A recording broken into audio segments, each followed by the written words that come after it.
Welcome.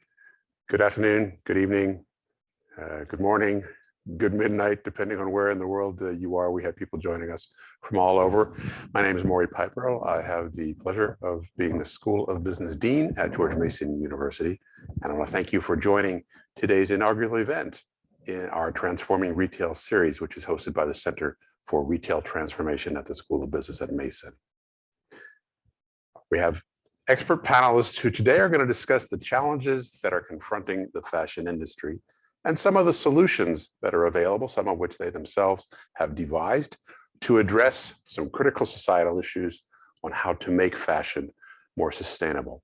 So these are four entrepreneurs who've been leading the way to a more sustainable future through innovations, science, technology, business models, marketing, and we have had more than 250 participants register for today's event from across the world, and it really signifies to us the urgent need to, let's say, refashion the fashion industry. And that is what we at Mason are all about, is bringing the most useful change with the broadest impact to the world of business in the largest numbers.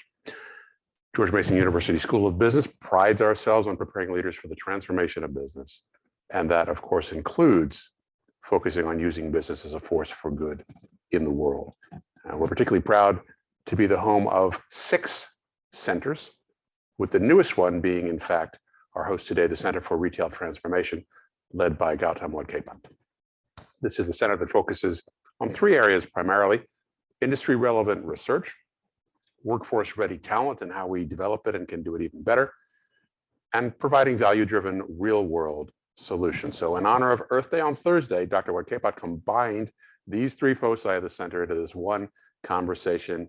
And I would like to thank our panelists for about to sharing your knowledge and experience in the fashion space and the sustainability space for us, and to each of you for engaging in the dialogue, and to our moderator, Gautam Wadkepat, for your dedication to transforming retail. Welcome all. Thank you, Dean Piper. Thank you all for joining us. My name is Gautam Wadkepat, and I am the founding director for the Center for Retail Transformation, a center that's focused on small and medium-sized retail. So let me begin by echoing Maury's comments. Welcome all of you who have joined us from different parts of the country and from the world. This is a topic that truly transcends geographic boundaries and demographic characteristics. We're joined today by students, educators, industry experts, policymakers, and the general public, all united by the common interest, which is making fashion sustainable. So thank you for sharing your time, audience. Thank you to the panelists for making time off your busy schedule to join us today and share your wisdom. I'm going to talk briefly about the fashion sector and set the stage for our panelists. The fashion industry is a significant economic force and a sustainable driver or substantial driver for the global GDP. In 2019, global retail sales for apparel and footwear reached $1.9 trillion US, that's trillion, and is expected to get to about 3 trillion in 2030. The fashion sector employs about 75 million globally and about 1.8 million in the US alone. Importantly, the fashion industry continues to grow both within the US, in the developed countries, and also in emerging markets such as the Asia-Pacific region. Now, despite all these positives, the fashion industry is a major contributor of greenhouse gases, water waste, energy consumption, overflowing landfills, and also there's been some questions raised about the labor practices, right? But it's not just companies that are engaging in these activities. Consumption patterns have changed. We buy more and we wear it less often. I think the statistics are about 7 times before we stop using a product. Because of all of these things, the environmental and societal impact of the fashion industry is being increasingly scrutinized by customers, media watch groups, policymakers, regulators, and so forth. And it's very hard, and I study the space quite closely. It's very, very hard to skip a page without hearing about one fashion company or the other trying to do something that helps make their product sustainable, including the fast fashion companies that are notorious for being environmentally unfriendly. However, as these efforts mount, there's also increasing concern that fashion as a sector itself is perhaps not sustainable. In fact, in a recent article in 2020, the Financial Times noted that, look, there's no such thing as sustainable fashion. So that brings us to the topic that we have today, which is, can fashion be made sustainable? And that's the focus of our roundtable that features 4 amazing seasoned women entrepreneurs blazing a sustainable path in the fashion sector. And in the next 90 odd minutes, we'll hear from their entrepreneurs in their own words, their journey to this moment, before we delve into the harder questions. How can we make fashion sustainable? What are the hurdles and opportunities that actually prevent us from getting there? So without further ado, I'll take a backstage and let me introduce to our first panelist, Alissa Baier-Lentz, who is the co-founder and CEO of Kintra Fabrics, a material science company producing 100% biosynthetic fiber. Alissa, the floor is yours. Could you please introduce yourself to our audience? Thank you. And thank you so much for having me. So excited to be here. So I'm Alissa. I'm the co-founder and COO of Kintra Fibers, and we are a material science company. So what that means is we actually make the materials all the way from sourcing the raw ingredients to the finished yarn form, and eventually potentially the fully finished fabric form, which can feed into a brand's supply chain. So we integrate with brands at the mill level. And my journey to Kintra personally was struggling to source a material like Kintra before it came into existence. My first business was a backpack line that I started 2016, a number of years ago now. And as my order quantities started to increase, I felt a responsibility to understand my supply chain at a deeper level than I had understood it when I first set out to become a designer.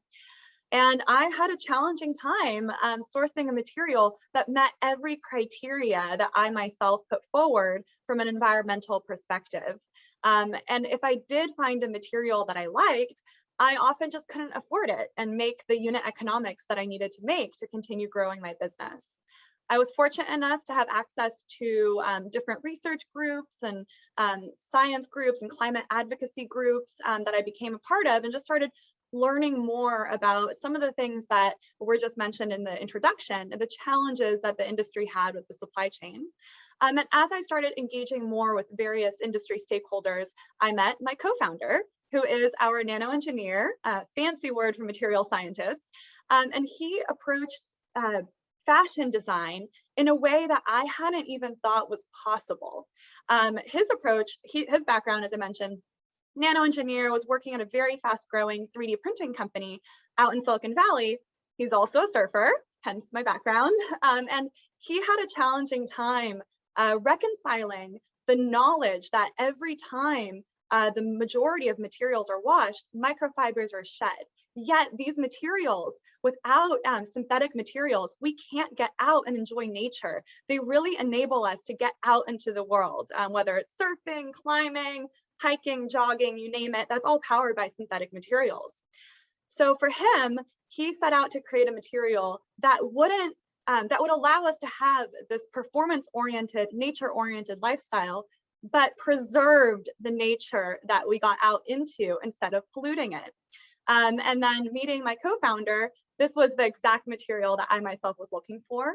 And we're able to do it in a way that meets those challenges that I experienced. Affordable, able to integrate into the supply chain, and of course, considering all aspects of an environmental impact, which I'll get into later. Thank you, Alissa. Thank you very much. Fascinating. I didn't know about microplastics until maybe 2 weeks ago, so I look forward to learning more about it. Next up, Camilla. Camilla Olson is the founder and CEO of Savitude, which is an inclusive fashion company. And Camilla has a fascinating background. She had 2 predictive analytics companies, one of which that IPO'd in 2020, and the second which was bought out in 2001. Camilla, welcome. A fascinating journey from a pharma company to a fashion sector. Tell us more.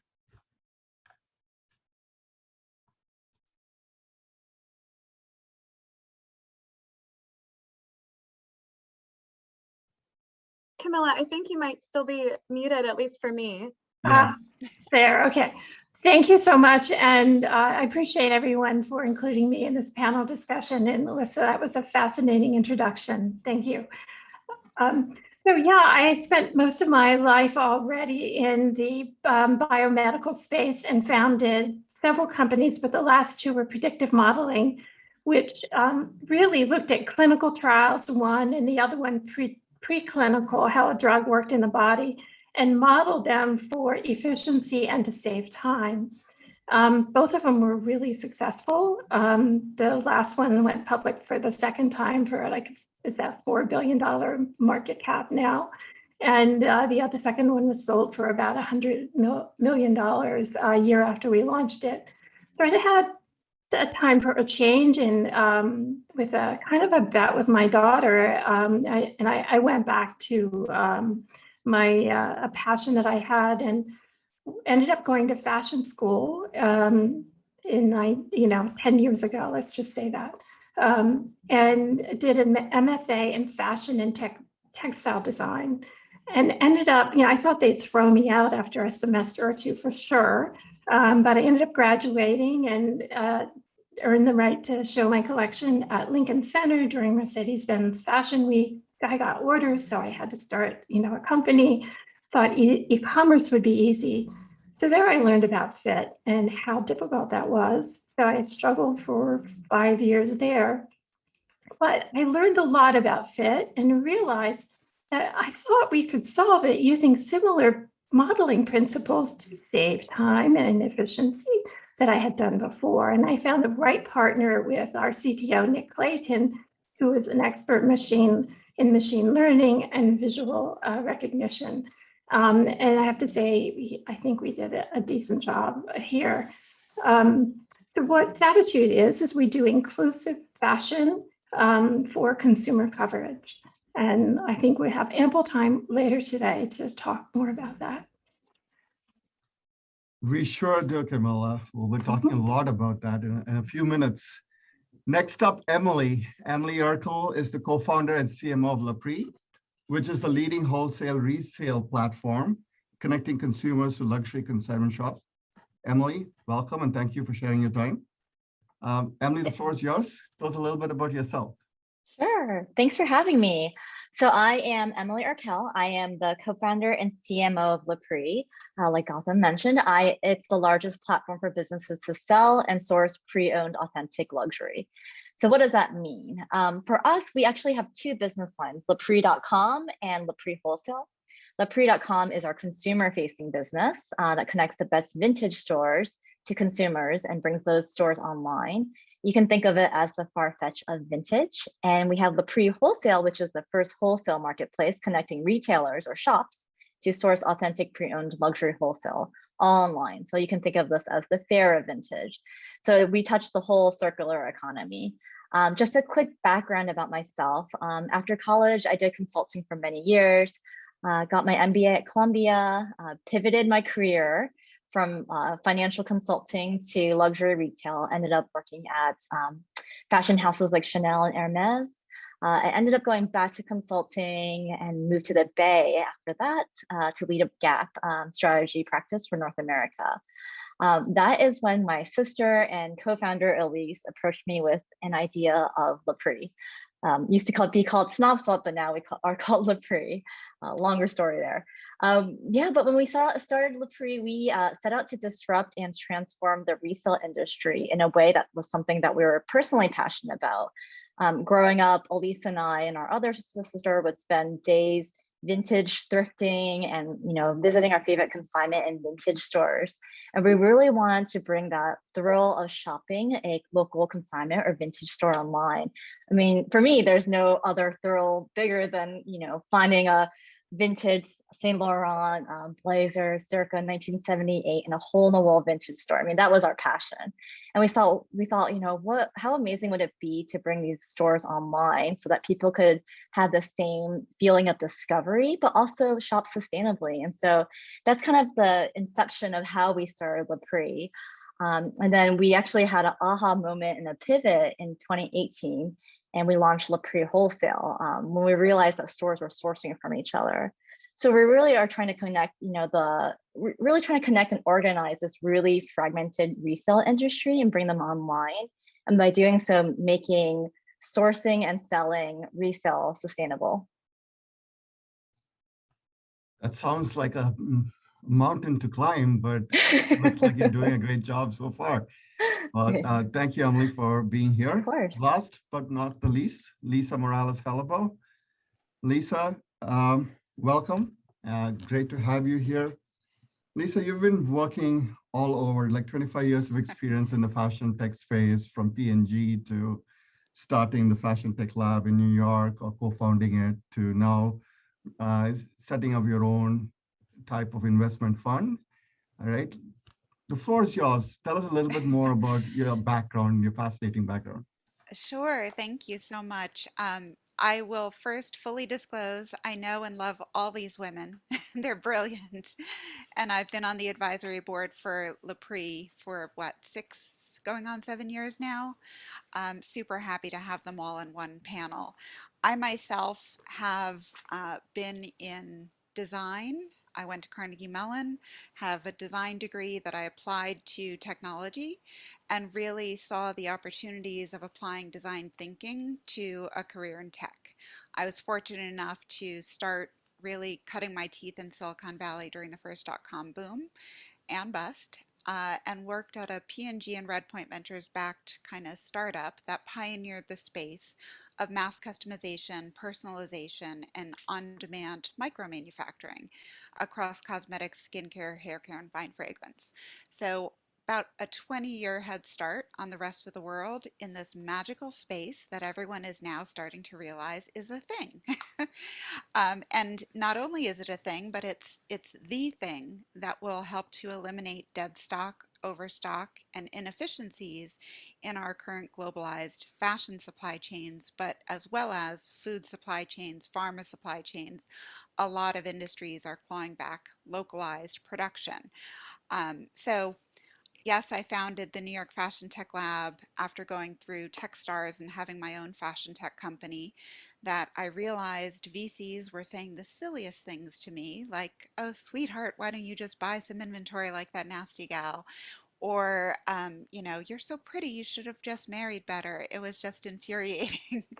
And I realized that there was this massive opportunity in fashion and supply chain that most VCs just had blinders to. And it really is going to be a $3 trillion global market where there's a preponderance of female founders. Case in point, all the women on this panel. We receive less than 2% of all venture capital, which is just infuriating. And our companies are 30% more profitable. We we do more with less, and we build for the long haul. So after Techstars, I founded the New York Fashion Tech Lab to build the accelerator I wished had existed when I went through Techstars, to connect people building companies directly with the companies they were looking to serve.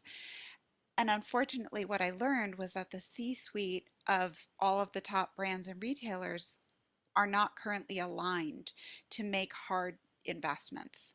They're looking for shiny objects still, unfortunately, to get bonuses at the C level instead of making the hard calls for supply chain disruption and possibly making whole departments redundant within their current infrastructure. It's a really exciting and also scary time for a lot of people. And when people are reacting out of fear, they don't realize the opportunities that lie in disruption. So I founded the New York Fashion Tech Lab, but after the first cohort, I decided to leave and study the apparel supply chain more in depth for a year. And after that year of in-depth study, I came up with my own thesis around the future of the industry and what is most needed across apparel supply chains, tying back my learning to what I did 20 years prior in Silicon Valley, looking forward to the fourth industrial revolution, and at this point now, all the thousands of fashion tech founders that were reaching out to me from around the globe. I realized all the pieces are here, nobody's investing in it, and nobody is orchestrating it. And that's what I decided I wanted to do with the rest of my life. So we have a fund, we have a global community, the Worldwide Supply Chain Federation, and I'm also a born-again serial entrepreneur with a company that is currently building and managing the future of fashion design, development, and production for the $3 trillion fashion industry by leveraging global designers, best-of-breed digitization, NFT licensing for collaboration and merchandising, and produced post-purchase via on-demand manufacturing in local factories. How do you make time for all this, Lisa? I also have 2 boys. Yeah, I was just going to say, it's amazing, right? I'm honored to have all of you around me virtually on this panel. This is, someone just said, powerful, power women. I second that 100%. I'm a student in this space and trying to understand what it takes to make fashion sustainable. And there's all this talk, right? That fashion might not be sustainable and maybe there's a long way ahead. So let's dive into the meat of our discussion today, which is how do we make fashion more sustainable? How do we transform the fashion sector to make it more sustainable? Now, my understanding as a student is that the secret sauce, if you will, to make fashion sustainable is to go from a linear model, that's the take, make, and waste kind of a model, to a more circular economy, right? Where you regenerate things, you try your best to make sure that your raw materials are sourced properly and they are not damaging to the environment, reduce waste, reduce the pollution impact, and then have a regenerative system that uses natural sources. So the next 20 odd minutes, let's actually have a discussion around what it takes to make fashion circular. And the floor is yours, power women. We'll maybe start with Alissa. And since you talked about the raw materials itself and making sure that the raw materials are critical, sourced properly, managed properly, the right raw materials are used is vital to making fashion more sustainable. So floor is yours, Alissa. Let's just walk us through what are the challenges, what does it take to deal with this part of the fashion supply chain? Thank you. And I have to say, I think, honestly, we're all students right now of circular fashion, especially in the sector of the industry that my company operates in. It truly is a little bit like the Wild West. Brands are learning about the innovations coming to market, learning how to navigate what is the right fit for their supply chain, navigating the various claims that are being made, looking at the science-backed results. So looking at a life cycle assessment, and there's a number of factors to consider.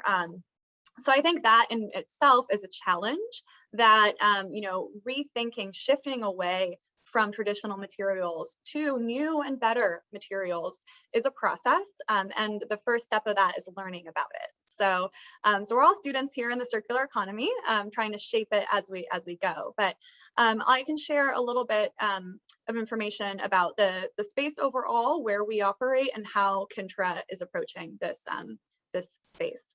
So one thing that I was shocked to learn, before I share that, 52% of all global fiber production is polyester, PET polyester.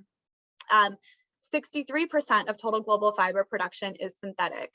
So that means 63% of all the materials around us, whether it's in apparel form or in home goods, are fossil fuel derived. Only 8% of there's an industry stakeholder group called Textile Exchange. They survey 170 leading apparel brands every year to understand their sourcing and supply chains. All the information is white labeled and compiled in a global report. Only 8% of the 170 brands that they surveyed could trace their polyester supply chain to the chemical supplier level. Yet polyester alone is, again, as I mentioned, 52% of global textiles. So effectively, we as an industry and as consumers have no idea where the starting sources for the majority of materials in our life is actually coming from. That's one area where Kintra is trying to shine a light into this really opaque supply chain Of course, instead of petrochemicals, all of our sources are renewable. So we start from sugar instead of petroleum. And we're working with our supply chain partners to bring that farm to fabric transparency that we've come to know and love in cotton to synthetics. So we can actually, we're working towards tracing our materials all the way back to the farm where our sugar-based input was grown. So that's one aspect, is just shining this transparency into a really opaque aspect of the supply chain. And then another aspect, and I kind of mentioned this a little bit in my intro, but I really want to get into a few key aspects. So really, in order for a material to be effective all the way through the start of life, the material usage, and the end of its life, you have to design for the end of life at the start. So that's one thing that we do at Kintra, is really looking at, once this material leaves our production in the form of a garment, what happens to that garment? Well, of course, it's washed. So every time a garment is washed that's made out of PET or nylon, every time a garment is washed, millions of microfibers, microplastics are released into the ocean currently today. These survive the wastewater treatment facility, and they end up in the ocean and back in the soil, because often the sludge from wastewater treatment is used as fertilizer in our crops. So we're effectively eating and drinking our yoga pants as Lisa takes a sip of her water. Sorry, Lisa, to ruin that sip. But the Ellen MacArthur Foundation estimates that the volume equivalents of 50 billion plastic water bottles are released every single year in this microplastic form. And they've just been found everywhere in the planet, in the most pristine mountaintops to, again, as I mentioned, our own food and water system. So that's one aspect, is the material usage. We need to design for material usage that doesn't create harm, uncontrollable microplastic pollution harm. And then, of course, the last aspect is the end of life. What do you do with textiles, the textile garment waste? So we really need to design for both mechanical and chemical recycling. Chemical recycling basically is just taking a garment and breaking it back down into its raw material ingredients and respinning virgin fiber every time. And then, of course, in our case, we have a third option in addition to mechanical and chemical recycling. Because we are a compostable material, we could actually work with industrial compost facilities and become a part of fertilizer that's used and returned back to the earth from where we started.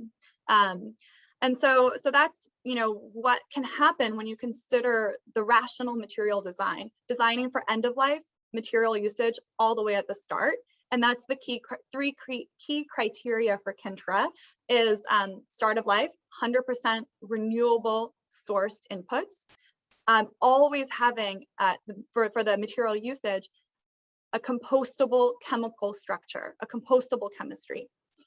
One thing I'll highlight here is often people think that the material is compostable because it's bio-based. That's not the case. You can be 100% bio-based as a material and yet never break down. So if you were to just switch the fashion supply chain, let's say, hey, PET, it's already the majority. Let's just use bio-based inputs instead of petrochemicals. You'll still have the microfiber pollution problem because the way that material is structured is non-biodegradable. So having intrinsically compostable structure that can break down with natural sources. And then, of course, that end of life piece, really designing for the circular economy is really important. And effectively, what we're doing at Kintra is designing for this the mechanical aspect of the circular economy and the biological cycle as well. That seems hard. And I was reading, I saw everyone here in the room shaking your head. So if any of you want to jump in at any point of time, please do feel free to do so. I just, I'm a student and a new person in this. One second, Lisa, I just want to bring one point up, which I thought was really fascinating, was that I saw this article that said that plastic rain is the new acid rain. And I was a little bit taken aback, and I had to actually read through the whole article to understand what it was talking about. And it kind of scared me. It is. Right? And I'm not sure how true it is, but I was like, wow, this is really scary. It's been scientifically measured across national parks.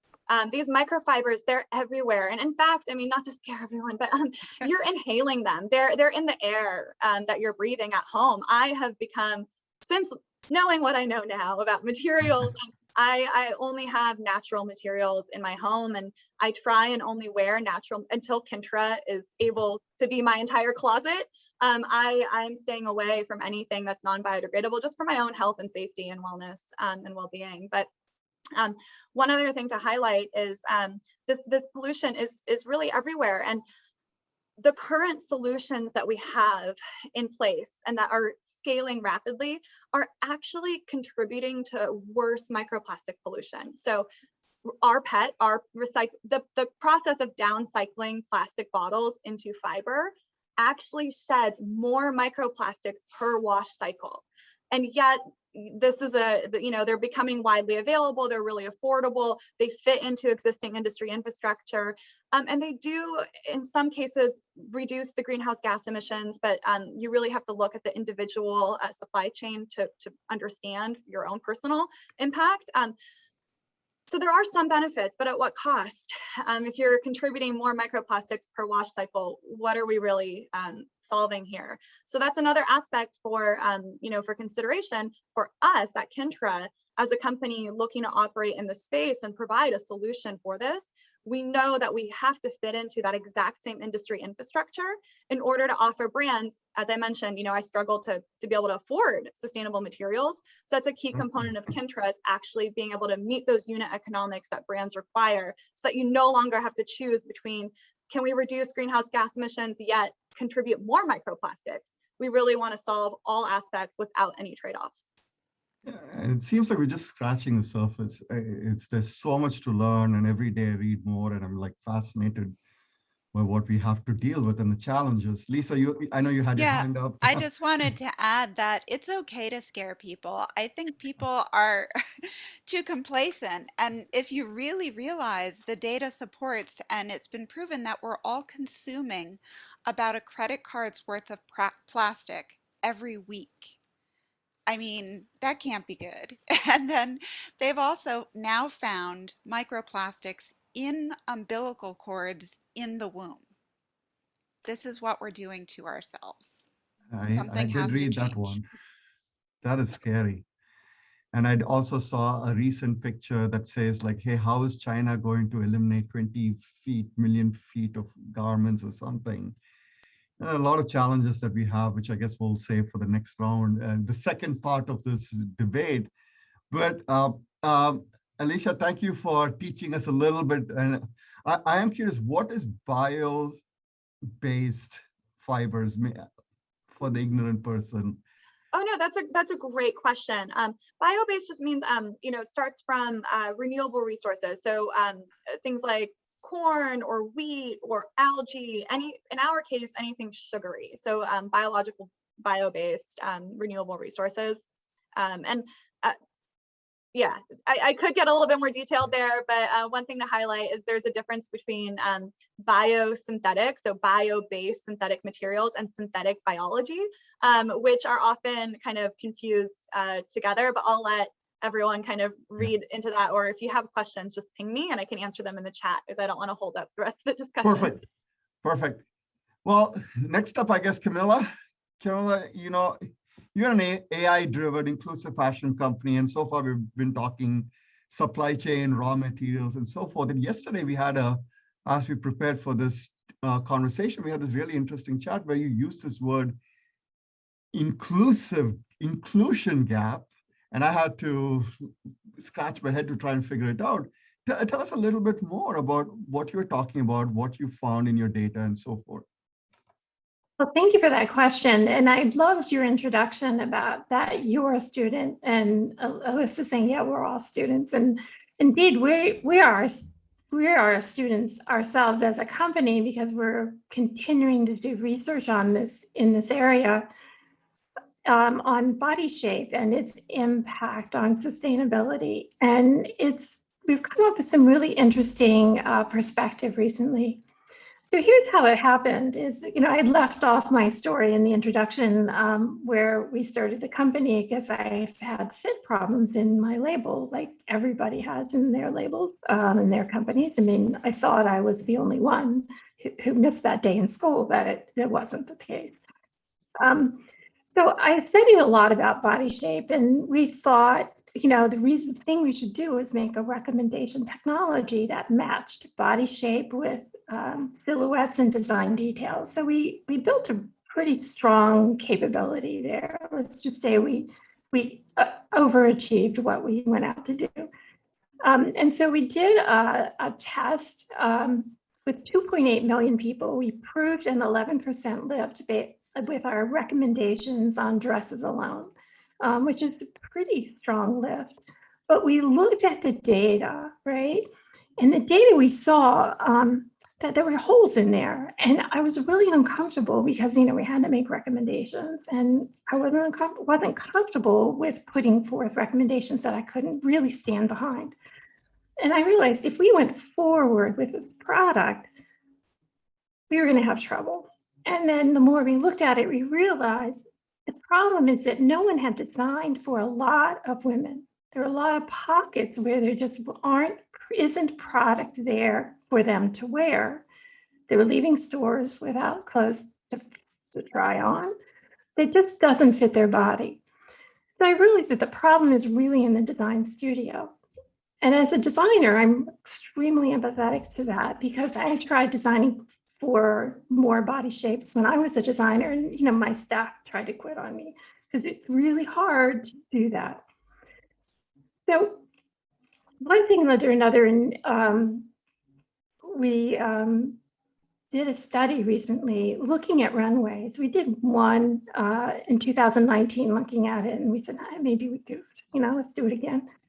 So we looked at globally all the runways from spring 2016 to spring 2021, every look that walked the runway, and we analyzed it for which body type out of 729 would that look flatter, and we plotted it, and every season it's the same shape curve. It's remarkably consistent, and we are consistently oversupplying. It's like a church peak for hourglass women. We would expect that.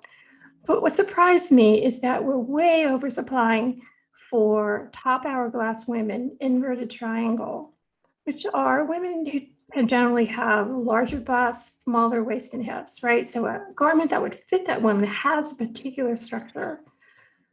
We're way undersupplying, under-designing for women who have smaller busts, smaller hips, but larger bellies. But they're at recommended BMI. It's not a fat issue. But so the garments who would fit on the one group will never fit on the second group because of their body shape. So this excess inventory, so maybe we're making the right amount. Imagine we are.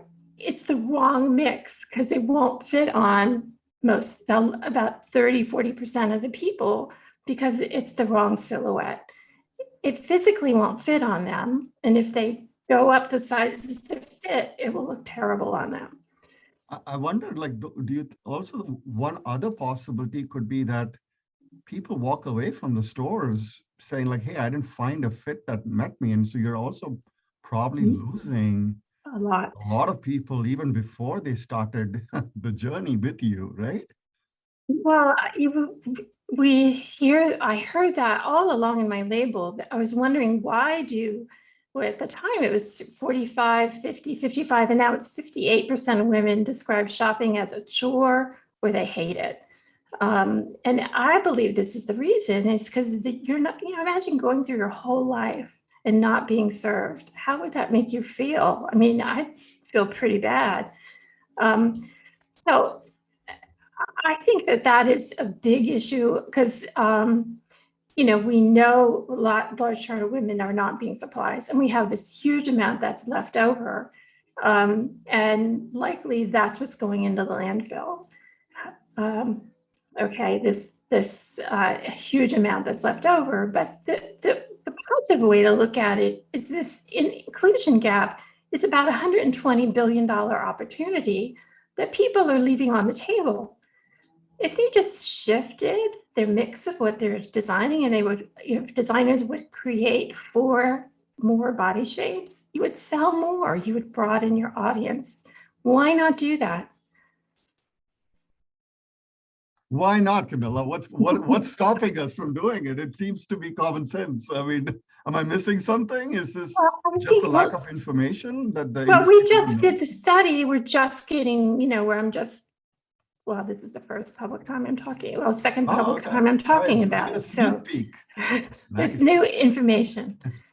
So trying to get the word out there so people act on this. So we have the tool, our company makes, surprise, we make the technology to make it easy to design for all body shapes. And we call that consumer coverage. So that, because I'm really empathetic to designers and their work so that they can do things, so the things that are really hard for them to do are easier to do. It's fascinating. I'm going to have to show my wife this. I see this quiz out there that I'm sure. When is it going to come for men? Are we going to do this for men too? Because I'm 5 feet, I'm 6 feet nothing, 100 something pounds. Yeah. Nothing fits on me. I buy things and I'm like, okay, return. Yes, we are going to do this for men as well. We just haven't launched it. We have built a lot of our technology for men. We just haven't done the same study for them yet. That's fascinating. Camilla, just a quick question. So you said you had this database where you looked at all people who have walked the runway or whatever. How like, is this using your proprietary technology that you analyze them, or? We use our technology. We have very, very strong image recognition technology where we can identify what anyone's wearing in a crowded street, in any situation. We have really strong identification technology of clothes, not of faces. We don't do people. We don't want any PII in our company, period.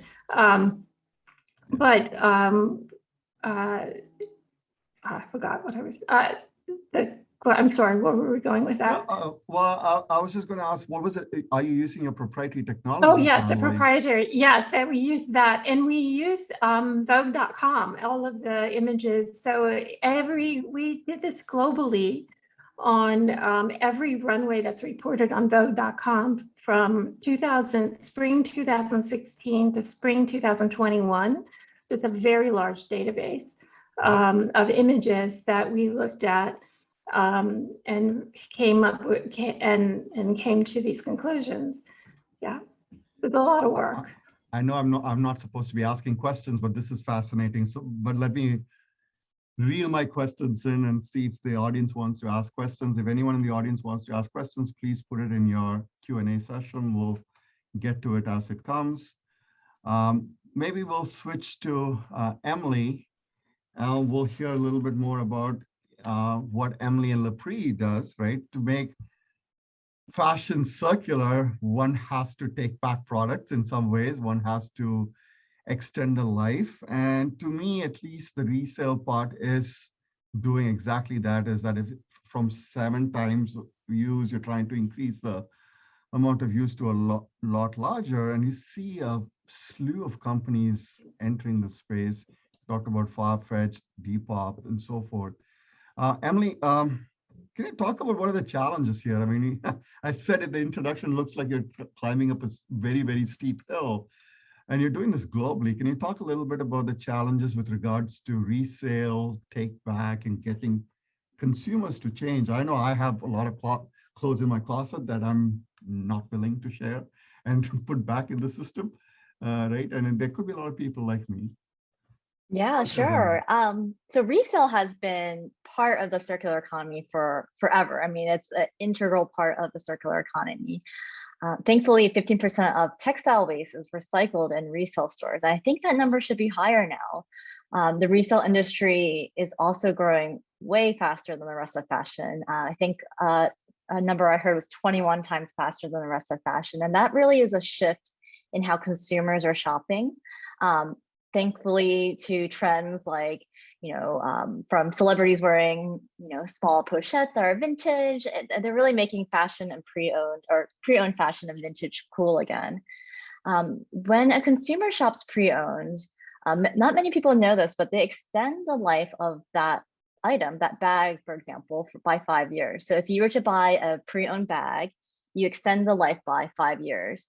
If you were to look at just how Americans shop, if Americans, instead of buying a brand new bag every year, they bought a pre-owned bag every year, it would save 620 million pounds of CO2. That's like removing 62,000 cars off the street. That's a big number. And I hope that's a number that really makes consumers really think about how and what they're buying. So it is really cool to see how there's this shift in how consumers are changing not only the way they shop, but how they clean their closet, how they consign, how they drop things off at the vintage store. They really are becoming more mindful and more modern. And it's not just the millennials and the Gen Zs who are really the ones who are thinking about this. I think the number was like 73% of millennials and Gen Z think about sustainability when they shop, but it's a really across a broad shift across generations in like consumer shopping trends. So it's really exciting to see. And it's become cool too. I mean, when you see like a Kim Kardashian or Bella Hadid, I know I'm mentioning these names on this panel, but they are making it cool to shop vintage. And it's like giving this new life to throwback fashion.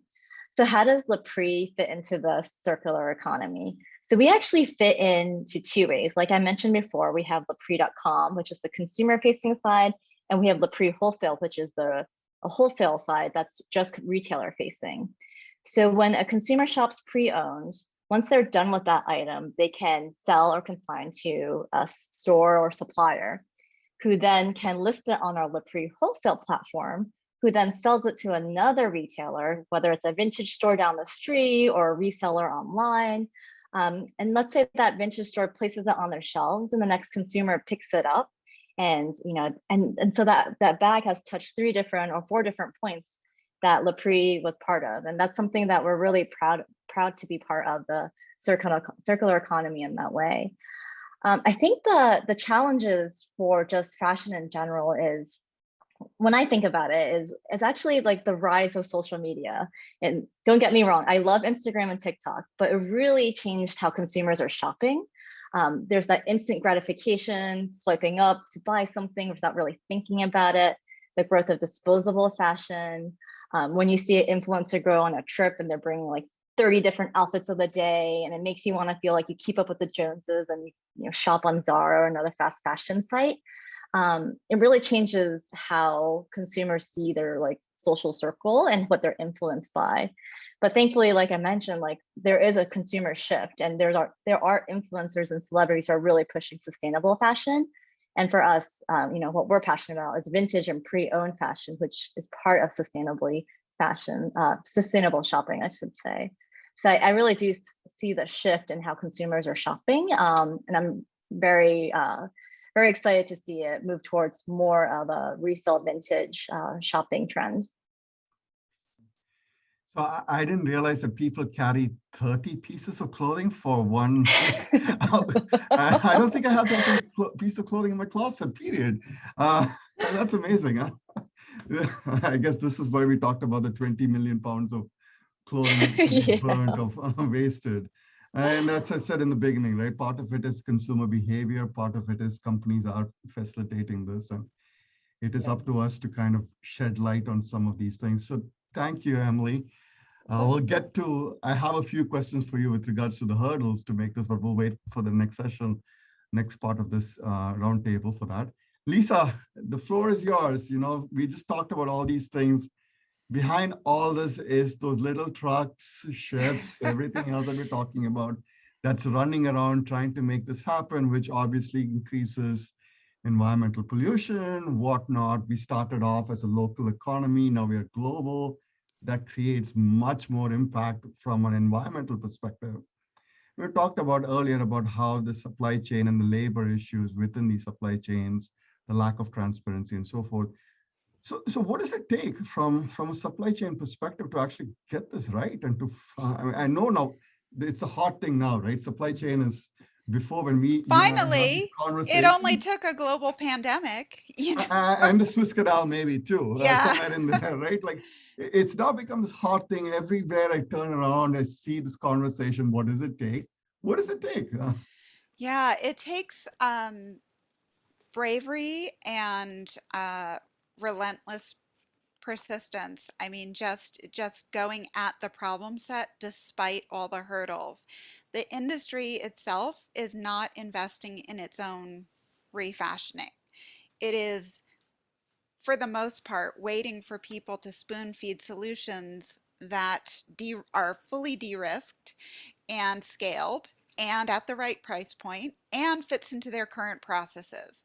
And the odds of that happening within the 9 years we have left for this global climate countdown to 2030 is slim to none. So what I believe it really entails is paradigm shifts. And it's, for the first time in history, cheaper and faster for us to rebuild an entirely new fashion supply chain from the ground up than it is to try to retrofit this current globalized model. It's just highly inefficient. We have reached peak breaking point of chasing the cheaper countries for cheaper and cheaper labor. And we are seeing clawing back of production. What I arrived at after my year of study was my solution being, well, of course, the industry and the world must realize the thing we have to focus on is localized, distributed collaborative networks of microfactories that are only producing on demand post-purchase. So our volume shifts from your finished goods and trying to predict the future through crystal balls, what exactly is going to be on trend and how many of that size should we make and where should we ship it to? Instead of that, you're now your volume shifts to your raw materials. But in this model, if we're having localized on-demand production, your raw materials need to become something localized as well. And it shifts to circular textiles like Kintra and having circular infrastructure. So we truly have, for the first time in history, a way to connect these systems and to quantify and have real receipts behind our carbon, water, chemical, human labor resources of your localized supply chains and produce and consume everything that we need within a 700-mile radius. If we're assuming that our post-consumer waste clothing is the new raw material, instead of sending it to a landfill, we can repurpose it. And so that is the model that we've been working towards now for, let's see, it really was accelerated over 2020. Suddenly everyone was like, oh my God, this supply chain thing. It's really a problem when entire continents can be on fire, when people are realizing the risk and cost of globalized supply chains. If you can have something made within 2 weeks, say in China, or even 48 hours, you still have to ship that all the way around the world. And so our raw materials for things like as simple as a t-shirt, the average t-shirt currently in the globalized model travels around 10,000 miles from soil to store. And it consumes the same amount of water for a single t-shirt that the average human drinks over 3 years. It We've needs to be got to make better, refashioned, right? yes, we've got to make better choices, folks. And not only because of the planet, but because it's now more economically efficient. You have higher margins. Everyone has become so obsessed with landed cost of goods sold, of volume overseas production with this cheap, cheap human labor. But now, thanks to robotics and cyber physical systems and artificial intelligence and circular systems, it is actually becoming more efficient and redeems a larger profit margin to produce, even in the US, with our $20 an hour wages for seamstresses at our micro factories, with higher cost of goods sold. All of that evens out in the wash because there's between a 30 to 40% margin erosion that happens in every brand producing overseas due to markdowns and discounts. We haven't touched upon the markdown and discounts as being a key driver to the unsustainable fashion industry. It's my personal pet peeve is that if we could just get away with that, we'll probably change a lot of these impulses. I see questions flying in left, right, and center. So I'm going to stop talking and maybe we'll kind of get some of the audience questions. We had one question from the audience, which was, how do we inspire fashion, sustainable fashion awareness for people who are not interested in fashion? So maybe Alissa and Emily, you guys are kind of very close touch points at this for this question. So maybe both of you can take a shot at this alphabetically. Alissa, maybe you go first.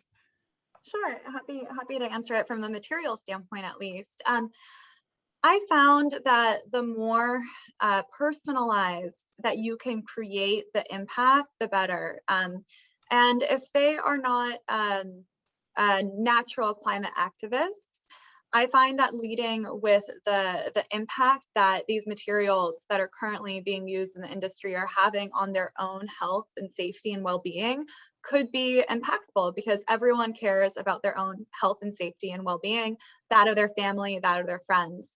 So one thing, for example, to highlight, which was the fact that when I learned it, I completely, safely recycled all of the PET textiles. I'll get to that in a second, actually, but PET leaches antimony when you are wearing it in athletic apparel, and that's the majority of athletic apparel out there. So not only are there nasty chemistries that are used in production that are dangerous to the well-being of the workers in the supply chain, but there are also impacts that can happen when you're using these materials. And by not choosing PET, by choosing something that is a natural material, depending on, of course, there's certain qualifications and standards that you have to look at in natural materials from a sustainability perspective, but at least you're getting that person off of PET, which is, again, petrochemical based material. And I'll mention one thing about textile recycling. I am a fan of mechanical recycling. We do have to make use of all the clothing that's out there. I'm a fan of, if it is PET especially that has this microplastic issue, let's recycle it to something like the interior of a car seat, something that's not going to be going in our wash systems, something outside of apparel that still is a massive utilization and better impact for the industry overarchingly. So I think there's a place for synthetic materials to be recycled mechanically. And I think as long as that's not in our wardrobe, then I think that's a great solution for the material that's out there. Great I hope point. That helps. Great point, Alissa. Emily, do you have any additional thoughts?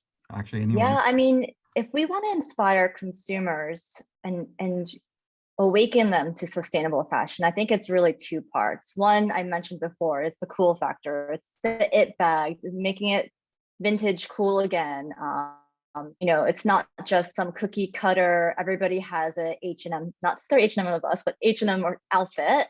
It could be something that's, from the 1970s or the early 2000s are back, So making it cool again, getting, people who can influence you, it doesn't matter if it's celebrities or influencers or whoever, to really shift how consumers think about vintage. It's no longer, just a pair of old shoes.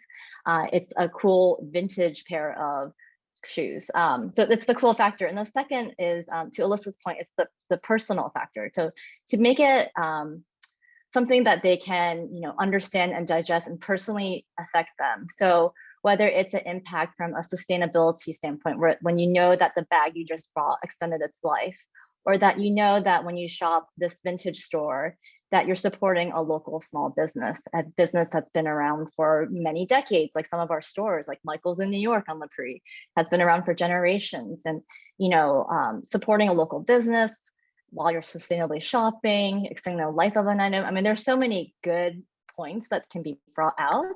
And so I think by making it both cool and something that is personal to them, it can really inspire sustainable fashion awareness. And part of it is also us educators doing our job of educating them of some of these challenges, right? And Yeah, absolutely. that is an important aspect as well, not to throw myself under the bus, because I didn't know a lot of these things until now. Maybe we can, Camilla, do you have anything? Lisa, or there's a few questions. Maybe we can, one of you can take a shot at the other questions out there. I wanted to just comment on the last question and just talk a little bit more about the personalization of it. That I think that is something that's really important, that some people, well, you don't know what motivates somebody, but if you can get inside their head and serve them, then most people are satisfied. So that's something that we try to do with our technology, is to allow the consumer or the brand, both of them, in fact, to have sufficient freedom to create their own environment to find what fuels them. So, without going to a demo to explain all of that, but to us, choice is the most important thing when it comes to business. And we try and do that so that designers can design for everyone and that consumers can design for themselves. In fact, we enable them to create from inspiration and alter. We know 83% of consumers want to co-create with fashion brands, so we enable them to do that.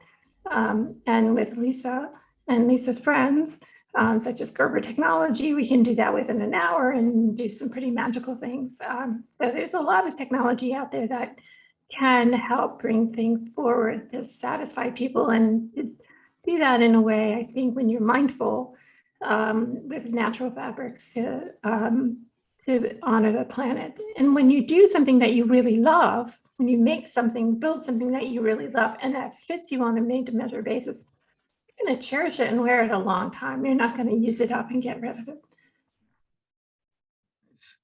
Lisa, there's a question for you specifically in the audience, which talks goody. about, which actually teases up very nicely, and we'll get to the other questions as well. But it teases up very nicely for the next part, which is the hurdles and opportunities that's available to make fashion more sustainable.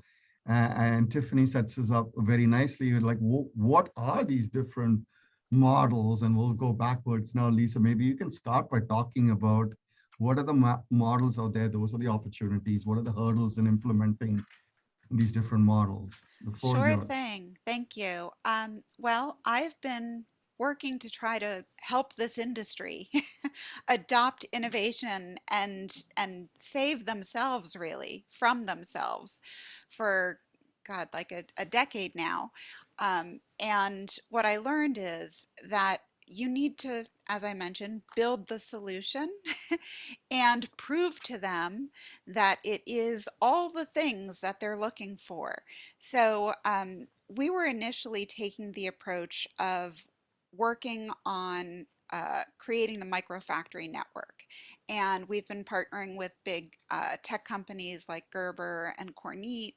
They do on-demand chemical-free, waterless digital printing and digital cutting, and have software to take something. Basically, you could take 2 photos using 3D look technology that's integrated into Gerber, or something like Savitude, for any consumer to pull together their own mood board of inspiration images that Savitude's amazing AI translates into actual digital flats.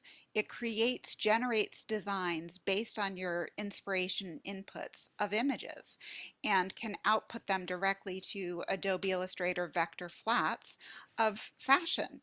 And then partnering with Gerber, those digital flats can now be converted into patterns that can actually be produced.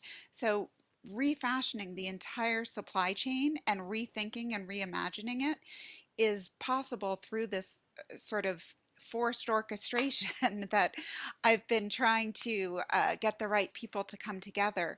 It's not something that has been easy to sell into big brands or retailers. I saw somebody else was asking about, like, Walmart, Sears, and Gap.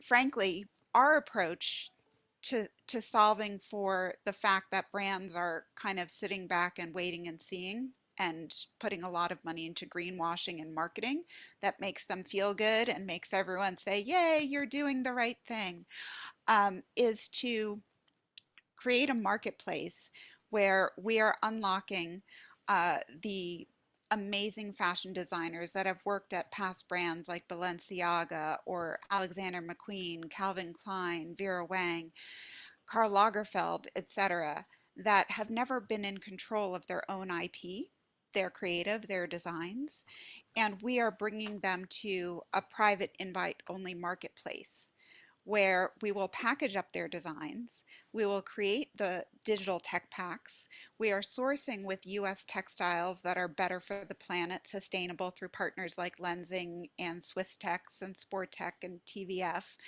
and then you can purchase that collection and instantly, as soon as you purchase the collection, which is on trend and matched to body types through Savitude and purchased through NFT, licensing that asset, it can be put onto your website same day as a digital file.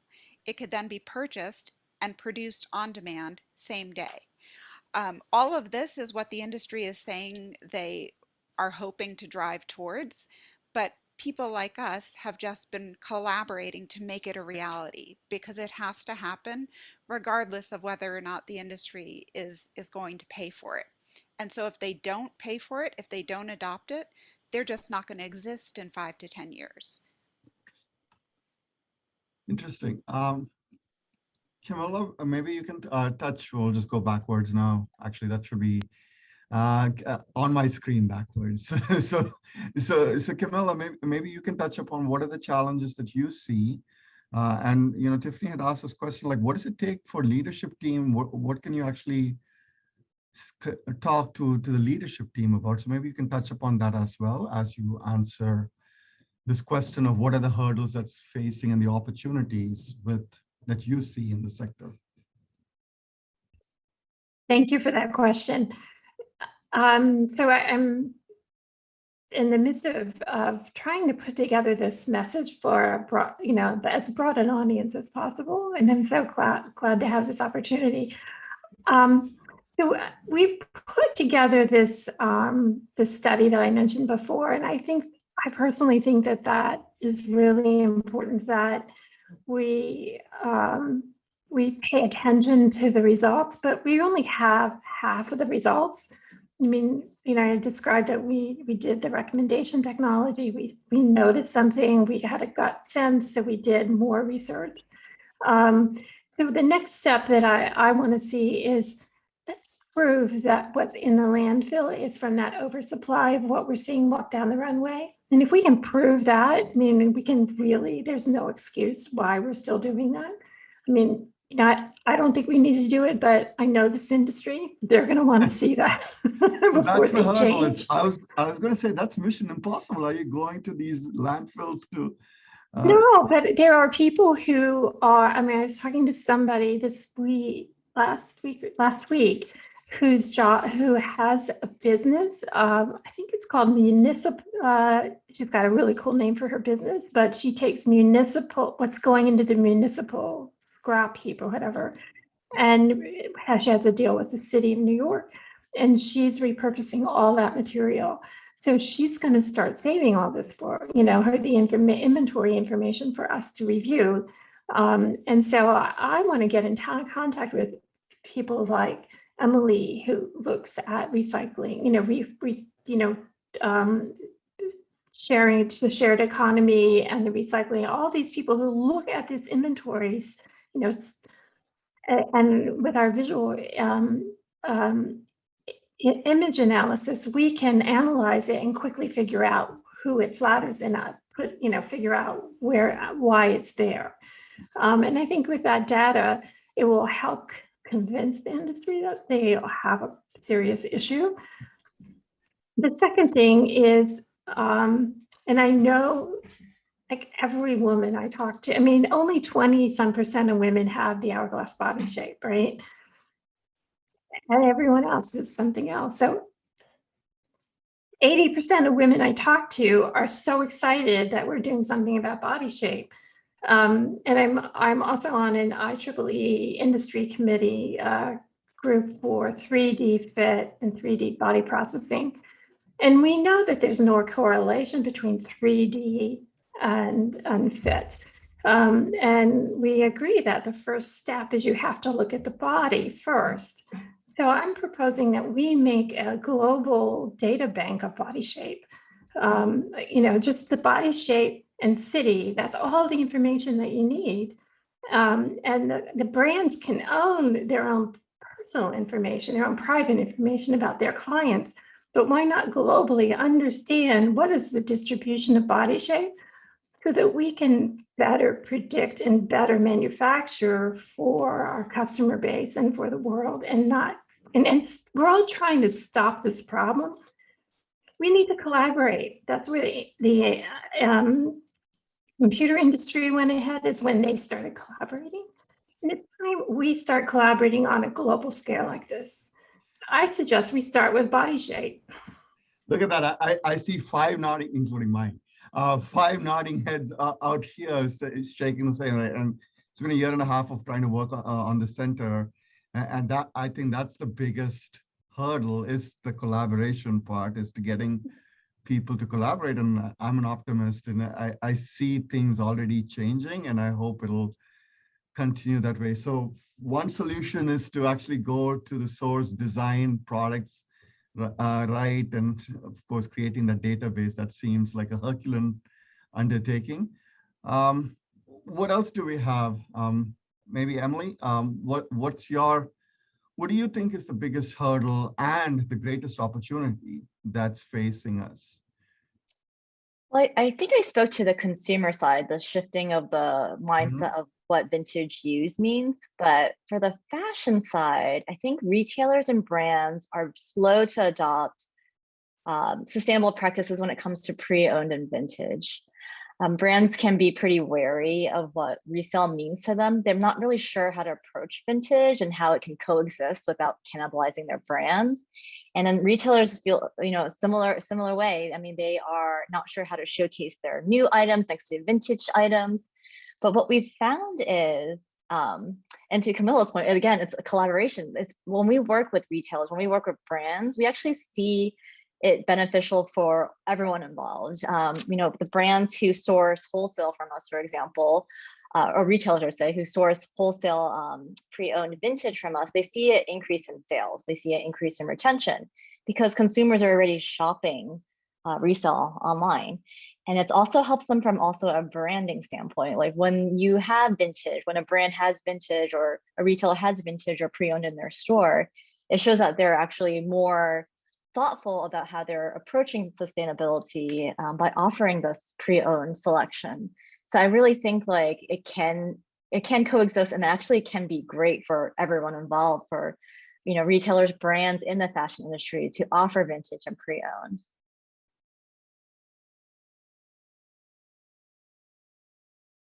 Yes, I'm on mute. It's the story of my life.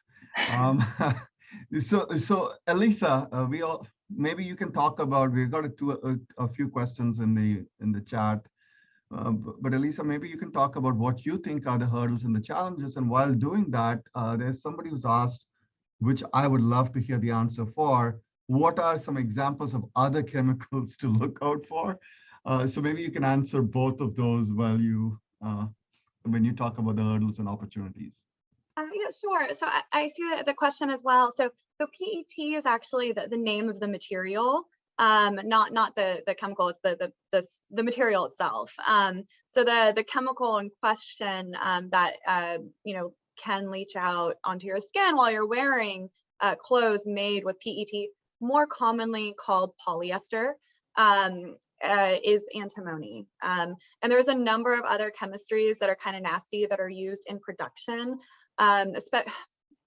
specifically for PET, again, more commonly referred to as polyester, specifically in dyeing. It doesn't really take on dye very easily. So there's some nasty stuff that is used to kind of force the dye into the material. That's all in the production standpoint. The thing that, again, really got me for my own health and safety to get rid of all PET related materials in my wardrobe, as much as I as I possibly could, is that antimony study that showed that it leaches out onto your skin while you're wearing PET, but more commonly known as polyester. So that's one thing. In terms of things that you want to look for in when you're seeking something that is aligned with your values and a safe material, I really love Tencel. Lisa mentioned them lensing. They really are a wonderful material to look for. There's a few brands that I look up to and admire. One of them is Pangaea. They are actually a brand that I've looked up to and admired for a long time, specifically because they really take a scientific approach to innovative materials. Luckily for us, we actually get to work with them now. They are an investor in Kintra, and keep your eye out for a Kintra Pangaea product launch coming soon. So Pangaea does a really great job. One of the reasons that we wanted to have them as one of our investors is because they really look at every aspect of material all the way through the dyeing and the finishing, and look at not only environmentally friendly, but also safe materials. There's a number of other brands that I love. Pact is one of them. They're very affordable. They do primarily all cotton, all organic cotton. A brand that I love for the home is The Citizenry.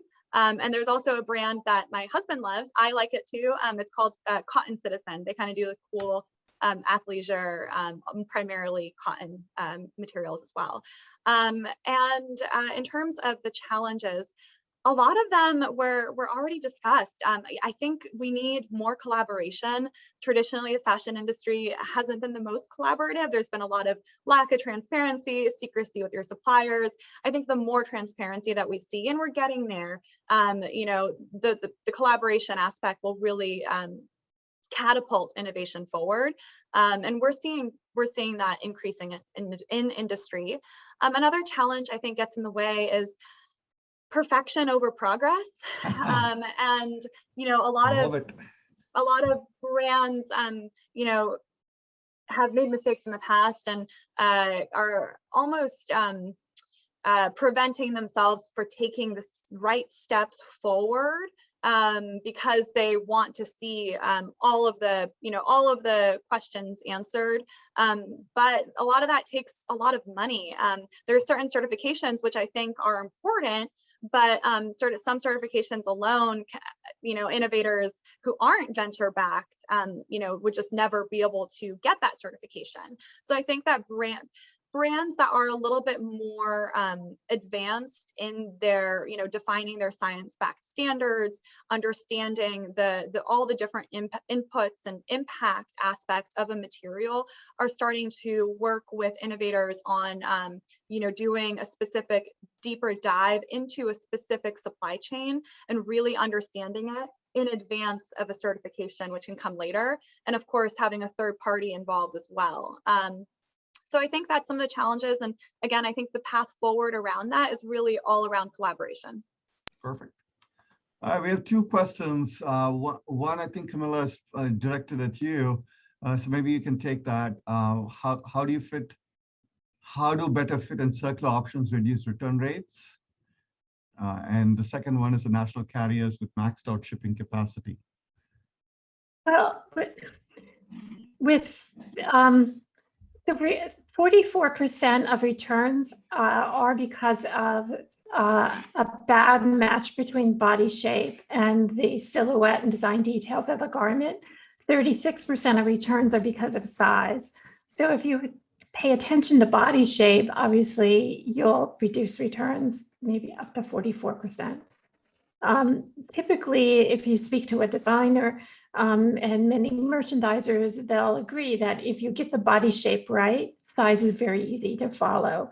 But without the body shape information, size is really kind of like the Wild West. You really don't have a handle on really what the guidance is. But with body shape, you have a much better direction. 44%, that's a lot. 44%. So yeah, and 20% is because of quality issues. Okay. Lisa, I saw your hand. Is that for this particular point, or the next one seems to be in? I wanted to just chime in a little bit about the opportunities and hurdles because there's so many amazing people in the audience on this. And I want to throw out that if you're with a brand and you have any sway on allocating money from marketing into supporting emerging companies, that is a well-spent dollar.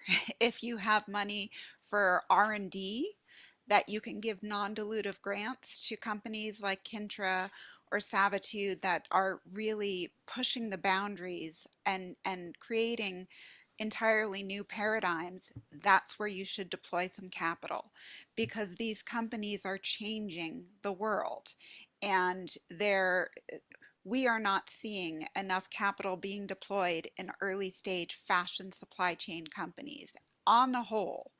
I don't know if people are familiar with last year at Davos, BCG and Fashion for Good reported on the state of the industry and the lack of capital being deployed in early stage fashion supply chain companies being to the tune of 20 to 30 billion dollars needing to be deployed every year between now and 2030 for the fashion industry to have a remote chance of hitting the sustainability goals they've set for themselves.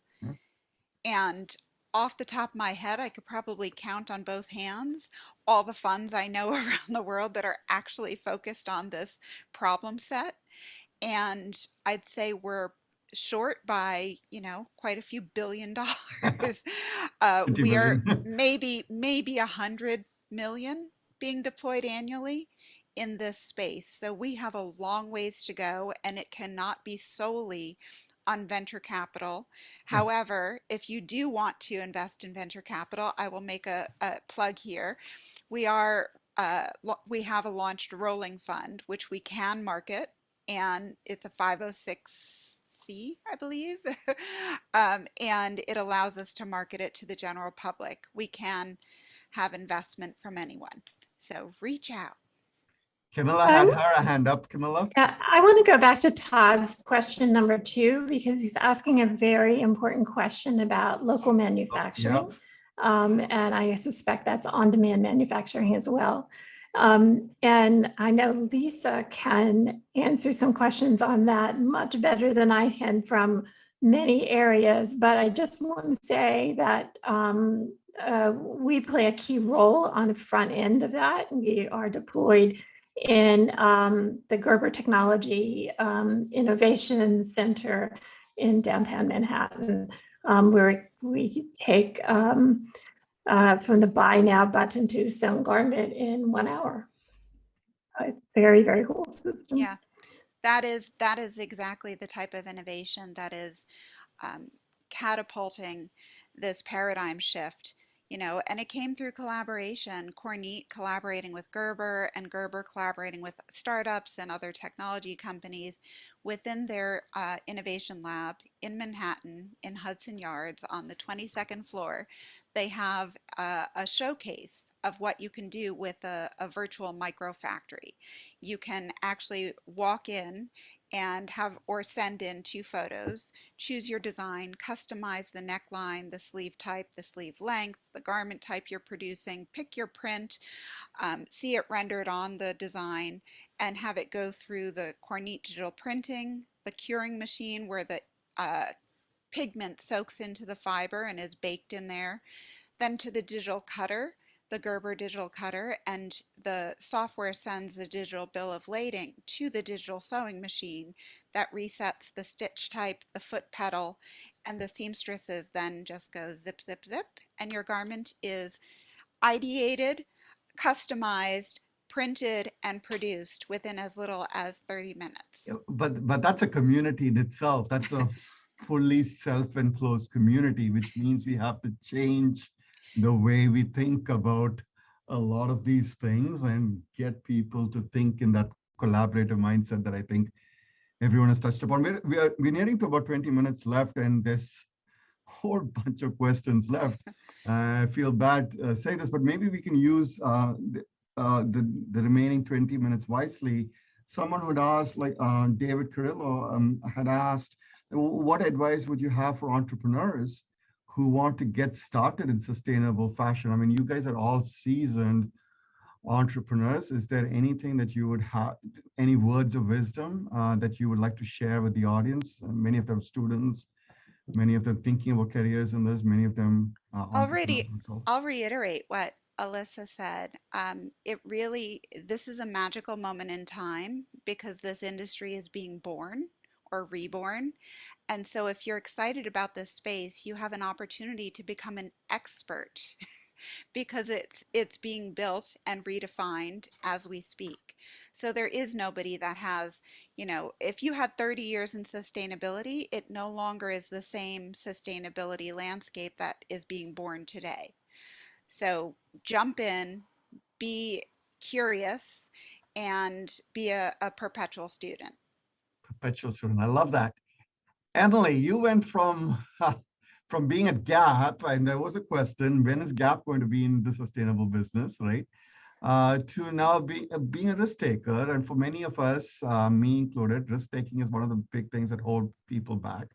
And so putting you on the spot, any pearls of wisdom for people wanting to get into this space and from your perspective? Sure. So from someone who is naturally very risk averse, it did take me a bit of time to jump in and move from something that was very secure, corporate, to being an entrepreneur. But I will say, if you are passionate about something, there's nothing more fulfilling than doing it. And I love the Gap days. I love my team there. I don't regret making the move at all. And I've never felt so fulfilled and so passionate about something and love what I do every day. I didn't think all those things would be combined and actually do something good for the world too. It's possible. So I would say if you're thinking about it and you're worried about the risk, think about the risk of, not being able to do it one day and that regrets. Mute again. I'm on mute again. Alissa, Camilla, any thoughts for the audience on what does it take to be an entrepreneur today? Yeah, well, I'm going to echo everything that Lisa and Emily just said. 100% agree. I think for me, and Lisa said this as well, and Emily, you did as well, but really following your curiosity. I kind of stumbled into what I'm doing now. I'm learning every day from the experts in the field, people who I am able to interact with, interface with live, just like we are right now, and for my co-founder and our team. But I kind of stumbled into this just by being frustrated by a lack of options as a designer. I couldn't understand why there wasn't a material that could be easily integrated into my supply chain that I could afford, that was aligned with my environmental values, and would allow me to do business in a responsible way. And then after getting just more and more curious about why does this problem exist, having the ability to engage in more and more conversations that ultimately led me to being able to work on a solution for this challenge. So following your curiosity, even if it seems unrelated to your business that day, if you're curious about it, if there's something pulling you towards that, I think that's the path to start walking down really meaningfully. And on the note of risk, it's the biggest risk right now that we're facing is climate change, climate crisis. So I think taking that risk is helping mitigate the big risk that we're all living in every day. Great. Camilla? I would say look hard for capital. It depends on what you look like, depends on whether or not you'll have capital available to you. So I would hope that you use yourself wisely, find a partner, speaking practically, who might be better suited to help you get that capital. So I would speak practically. I cannot let this comment go by, Camilla. You said it depends on who you look like. Did I hear you? Yeah, right. If you look like me, it's going to be hard. Yeah, it just depends on what you look like. Yeah. Hopefully we'll change that paradigm, right? And yeah. I have to, sorry, I'm so sorry, Camilla, please, if you weren't done. No, I wasn't done. So I think that, but I think also to be a student, I really like that advice to go forward and follow your nose. There's so much in the in this space where, again, people are acting like lemmings and just following the same path. And, I think this is a space where new thought needs to be brought forward, and there's a lot to be discovered. So strong minds are important. And I would say, go do it. Go do something innovative and bold. It's the time to be bold. And there are a lot of supporters and mentors out there if you just seek them out. And that's what I've learned in the year and a half of trying to set up the center is there's more people willing to help if you can just ask. There are a few questions. Alissa, you had something to follow on. Go ahead. Yeah. Camilla, I wanted to follow on as a question. Would you mind sharing a little bit more about, I'm just so, sadly, I'm truly shocked that you faced that while fundraising with your background, with your accomplishments and your background. Would you mind just sharing a little bit more about, if you don't mind, your fundraising process and how you overcame some of those challenges? I hope to tell you someday. Great. We'll have that conversation. Yes. Yeah. All right. So we are down to the last few minutes. We have a few questions in here. And Lisa, you had said you would like to answer one question live, which is, I used to work in retail and I have an idea about trade-in type policy. Only during a certain week and customers get store credit. Do you see retailers trying to shift to more programs like this? Yeah, so another amazing female-founded company in fashion supply chain is a company called 4 Days, F-O-R, Days. And Christy Kaler, I've been chatting with her for a while, and she has not only created a t-shirt line that is circular, but she realized that she's also productized the consumer experience of incentivizing the behavior of trading in your old clothes or no longer of use to you clothing to be properly handled, whether it's resale, refurbished, recycled, whatever. So she's productized that experience and is extending it to other brands. So you trade in your old and you get credits to spend on any of the brands that are using this turn-in recycling program, which I think is brilliant. Incentivize the behavior you want to see. And she takes the onus off of the major brands and retailers to figure it out for themselves and then to figure out the reverse supply chain to redistribute and reallocate those raw materials in the proper categories to the right producers or resellers. It's a whole other thing. People assume, oh, well, if you're a big brand, you have an amazing supply chain. Yeah, a supply chain, not a reverse logistics chain or even a demand chain. So we're refashioning all of the infrastructure across the board. And I think it's the most exciting time and the most exciting space to invest in. Yeah, and actually I came across 4 Days yesterday and I was like, oh, this is cool. Yeah. And they do have, they have it for men too, which is awesome.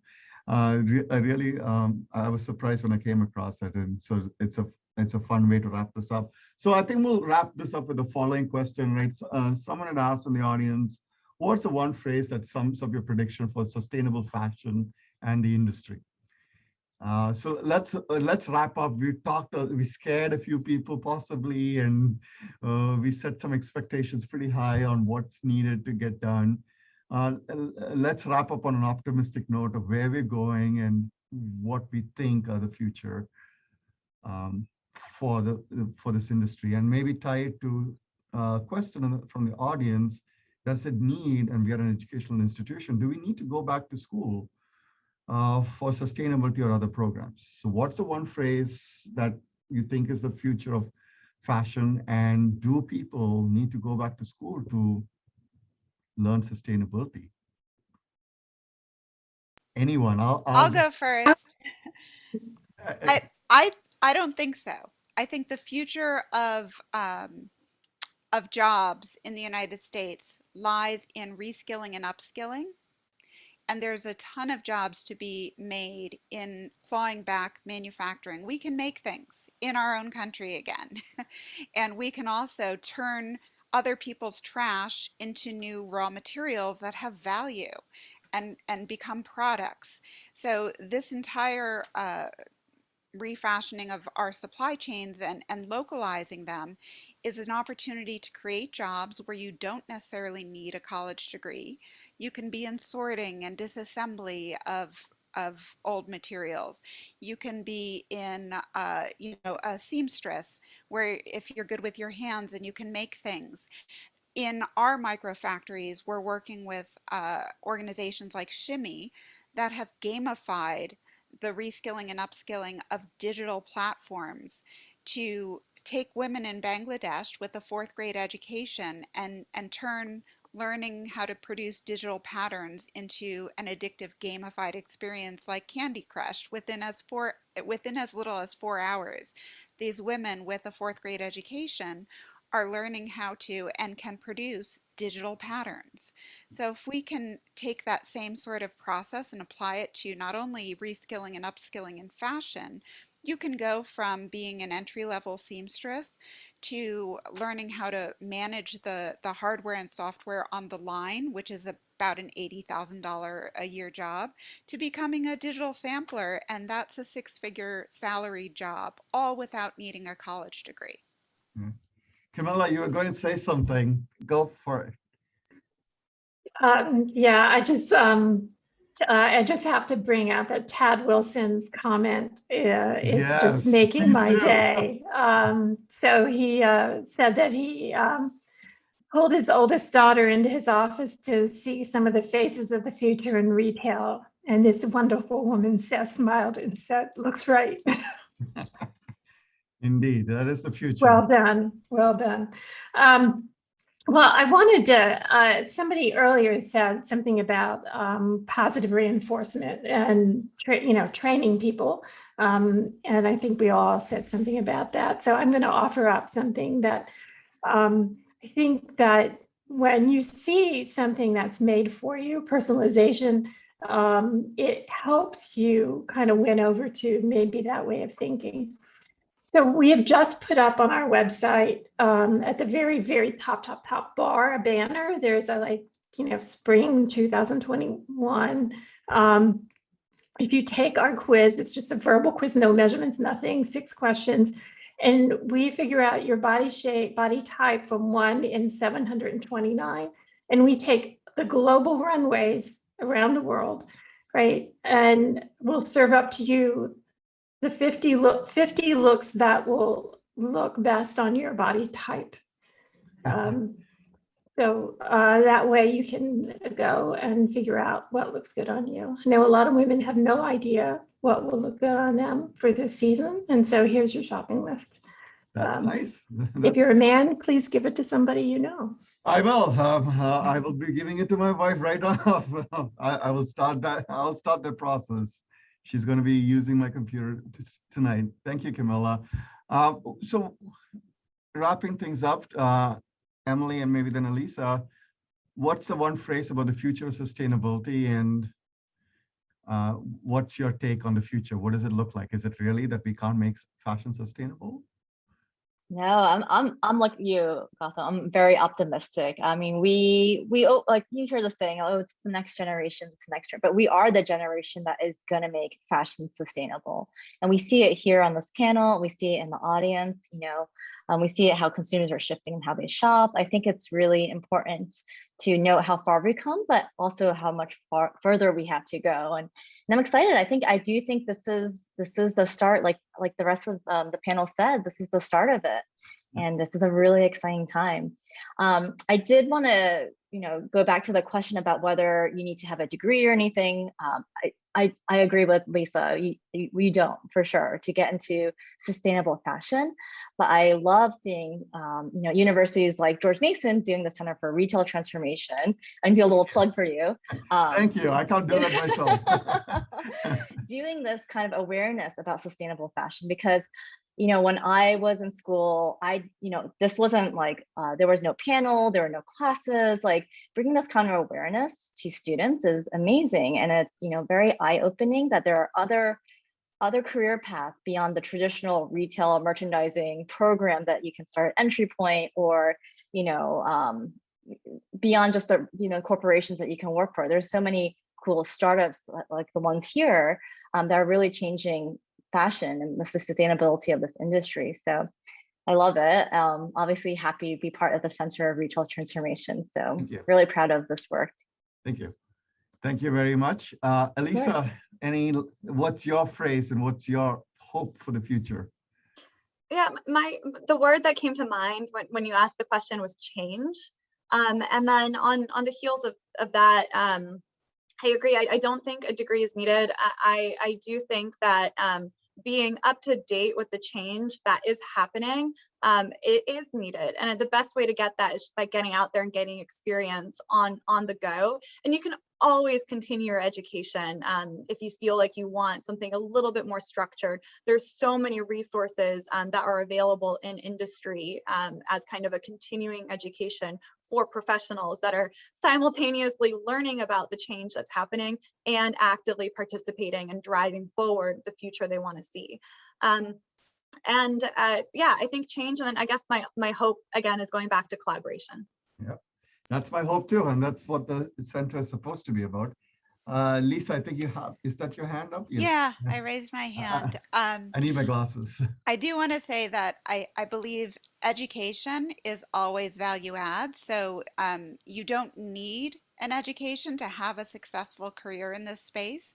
But I believe that my education, and I would hope for all education facilities and universities, they strive to teach people how to think. Yep. And so if you want to be impactful, if you want to have take control of your own destiny and really be part of creating solutions rather than being employed in companies, you need to go to a university, because you need to learn how to think and then to apply that thought process to problem solving. I tell everyone that is in college right now or thinking of going to school, the two courses I recommend to everyone is data science. Even if you're going to become, I don't know, a fashion designer, everything in business is now data. And so you need to not necessarily know how to develop taxonomies or architect systems or anything like that, but you need to have a basic understanding of data, its structures, and how it's used by business. And then the other one is design thinking, because it's a process of learning how to creatively problem solve, which is vastly different, I've been told, than MBAs. I don't have an MBA, and I used to apologize to my clients when I had an agency saying, I don't have a master's, but I've only quadrupled revenue at, the past 4 companies. and they'd be like, yeah, don't undersell yourself. You don't need an MBA. You apply creative thinking to problem solving. And so design thinking and data science. Perfect. We'll wrap up on that note. Thank you all for taking your time to be here and to educate. It's a process, right? We're all students in this journey. And I think we're just starting the journey. That's the consensus. And I think there is a lot of optimism despite the challenges that we face. And collectively, we can surmount these challenges. Again, once again, heartfelt thank you for taking your time. I would be remiss if I did not thank the audience. It was funny when I set this up, I had a very modest goal. And then I had people sending emails from India, China saying, hey, I hope you're recording this. I want to hear what's going on. So there's a second life for this that I'm excited about. And it's about, again, educating and creating awareness for some of these things. Last but not the least, I'm just a talking head here. There's a lot of people who worked behind the scenes to kind of get this done. And I have to say thanks to those people. And I know you guys have met a few of them. So Aaron, Sarah, Jessica, Shariah, thank you all for making this happen. Of course, Dean Piperl for making all of this happen. And with that, if any of you are interested in connecting with the Center for Retail Transformation, please do shoot me an email at sbretail gmu.edu. You could also, if you go back to the event, you have access to the LinkedIn page as well as the Slack channel if you want to continue this conversation out there.